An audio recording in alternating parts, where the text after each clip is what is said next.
Hello అండి, welcome back to special రుచులు. ఈరోజు వీడియోలో సంవత్సరం పాటు నిలువ ఉండేలా ఉసిరికాయతో నిలువ పచ్చడిని చూపించబోతున్నాను. ఈ పచ్చడిని చేసుకోవడం చాలా సులభం అండి. వంట రాని వాళ్ళు అలాగే ఫస్ట్ టైం చేసే వాళ్ళు కూడా నేను చెప్పిన ఈ టిప్స్ అలాగే కొలతలన్నీ ఫాలో అయినట్లయితే ఎవరైనా కూడా చాలా ఈజీగా పెట్టేయగలుగుతారు ఈ పచ్చడిని. ఈ పచ్చడిని కనుక అన్నంలో కలుపుకొని తింటే 2 ముద్దలు కాస్త ఎక్కువగానే తింటాము. అంత బాగుంటుందన్నమాట ఈ పచ్చడి.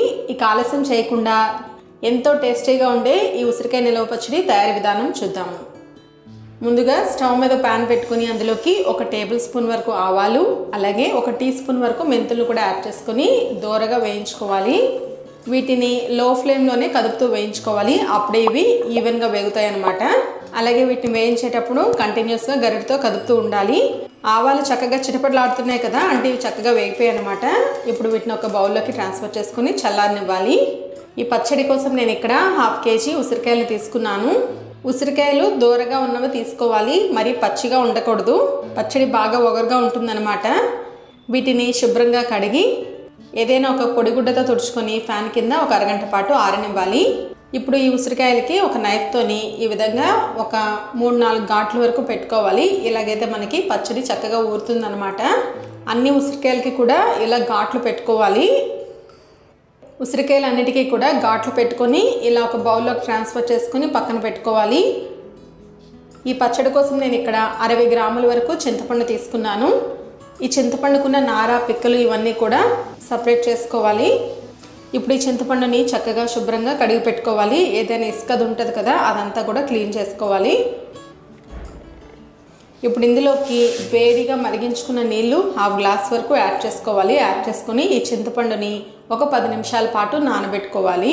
ఇలా వేడి నీళ్ళతో నానబెట్టడం మూలంగా చింతపండు త్వరగా నానిపోతుంది. అంతేకాదు పచ్చడి పాడవకుండా ఉంటుందన్నమాట. ఇందాక మనం ముందుగా వేయించి పెట్టుకున్న ఆవాలు, మెంతులు ఉన్నాయి కదా, దాన్ని ఈ విధంగా పౌడర్లా చేసుకోవాలి.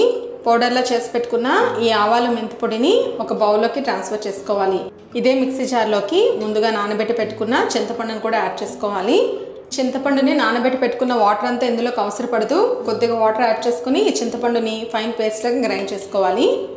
చింతపండుని ఇలా వేడి నీళ్ళలో నానబెట్టుకోవడం మూలంగా పచ్చడి పాడవదనమాట.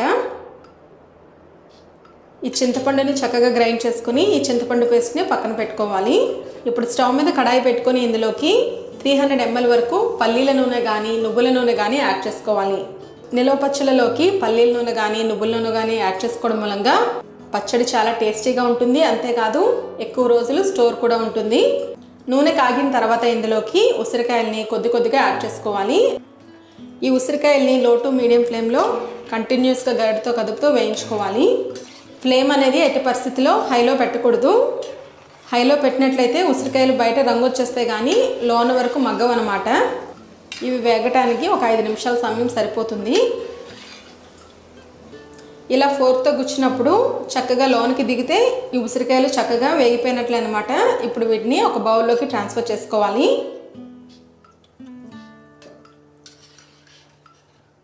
ఇప్పుడు మరలా ఇదే ఆయిల్లోకి మిగిలిన ఉసిరికాయలను కూడా యాడ్ చేసుకొని చక్కగా వేయించుకోవాలి. ఇప్పుడు మరలా ఇదే ఆయిల్లోకి 1 టీ స్పూన్ ఆవాలు, 1/2 టీ స్పూన్ జీలకర్ర, 2 ఎండుమిర్చి, 1/2 టీ స్పూన్ పసుపు, కాస్త ఇంగువ, కొద్దిగా కరివేపాకును కూడా యాడ్ చేసుకొని ఈ పోపు అంతటిని కూడా చక్కగా వేయించుకోవాలి. ఇంగువ ఫ్లేవర్ని నచ్చిన వాళ్ళు ఇంగువని స్కిప్ చేసేయచ్చు. పోపు ఎక్కడా కూడా మాడిపోకుండా చూసుకోవాలి. పోపు కనుక కాస్త మాడినట్లయితే పచ్చడి టేస్ట్ అంతా ఖరాబ్ అయిపోతుంది. పోపు చక్కగా వేగిపోయింది కదా, ఇప్పుడు ఇందులోకి మనం ముందుగా ఫైన్ పేస్ట్ లాగా చేసి పెట్టుకున్న చింతపండు గుజ్జుని యాడ్ చేసుకోవాలి. యాడ్ చేసుకొని ఇదంతా కూడా బాగా మిక్స్ చేసుకొని ఈ చింతపండు గుజ్జుని ఆయిల్లో ఉడికించుకోవాలి. ఈ చింతపండు గుజ్జు మనకి చక్కగా ఉడికిందో లేదో ఎలా తెలుస్తుందంటే ఆయిల్ ఈ విధంగా సపరేట్ అయితే ఇది ఉడికిపోయినట్లు అనమాట. ఇప్పుడు ఇందులోకి ఫైనల్గా పొట్టు వలిచిన వెల్లుల్లి రెబ్బలు 20 వరకు యాడ్ చేసుకోవాలి.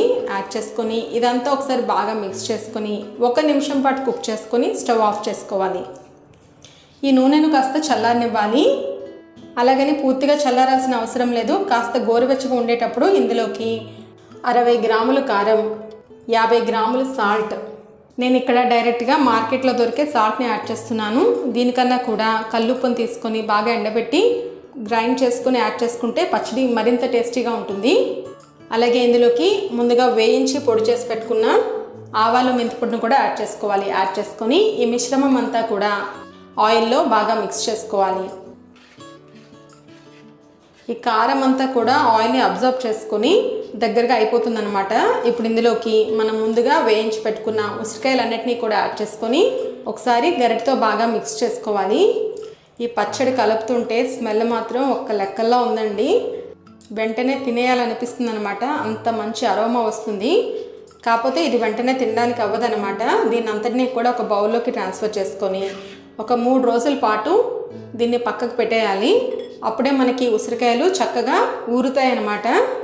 ఈ పచ్చడిని చూస్తుంటే ఇందులోకి ఆయిల్ కాస్త తక్కువైనట్లుంది కదా, కానీ 3 రోజుల తర్వాత చూసినట్లయితే ఆయిల్ పైకి తేలుతుందనమాట. దీన్ని ఇలాగా మూత పెట్టేసి 3 రోజుల పాటు పక్కకు వదిలేయాలి. అప్పుడే మనకి ఉసిరికాయలన్నీ కూడా చక్కగా ఊరుతాయి అన్నమాట. రోజుకు ఒకసారి మూత తీసి ఒకసారి గరిటెతో మిక్స్ చేసేసి మళ్ళీ మూత పెట్టేసుకొని ఇలా 3 రోజుల పాటు ఈ పచ్చడిని ఊరనివ్వాలి. 3 రోజుల తర్వాత చూపిస్తున్నాను. ఆయిల్ చక్కగా పైకి తేలి ఉసిరికాయలు ఎంత చక్కగా ఊరాయి కదా. ఒకసారి దీన్నంతా కూడా బాగా మిక్స్ చేసుకొని ఒక గ్లాస్ బౌల్లో స్టోర్ చేసి పెట్టుకున్నట్లయితే ఇది సంవత్సరం పాటు నిల్వ ఉంటుంది. నేనైతే తక్కువ మోతాదులో చేసుకున్నాను. మీరు కావాలనుకుంటే ఈ పచ్చడిని ఎక్కువ క్వాంటిటీలో ప్రిపేర్ చేసుకొని జాడీలో కానీ గ్లాస్ బాటిల్లో కానీ ఎత్తి పెట్టుకుంటే సంవత్సరం పాటు నిల్వ ఉంటుంది. ఈ పచ్చడిని అన్నంలో కలుపుకొని టేస్ట్ ఎలా ఉందో ఒకసారి చెప్తాను. ఉసిరికాయల్ని చక్కగా వేయించుకొని అలాగే ఊరబెట్టుకున్నాం కదా, ఉసిరికాయ ముక్క చక్కగా మెత్తబడింది. ఇలా మెత్తబడితే మనకి జ్యూస్ అంతా కూడా చక్కగా ఉసిరికాయలోకి వెళ్తుందన్నమాట. ఈ పచ్చడి టేస్ట్ అయితే ఒక లెక్కల్లో ఉంది. చాలా చాలా బాగుంది. తప్పకుండా ట్రై చేయాల్సిన రెసిపీ అనమాట. మీకు గనక ఈ వీడియో నచ్చినట్లయితే ఒక లైక్ చేయండి. మరిన్ని వీడియోస్ కోసం నా ఛానల్ని సబ్స్క్రైబ్ చేసుకోండి. Thank you for watching.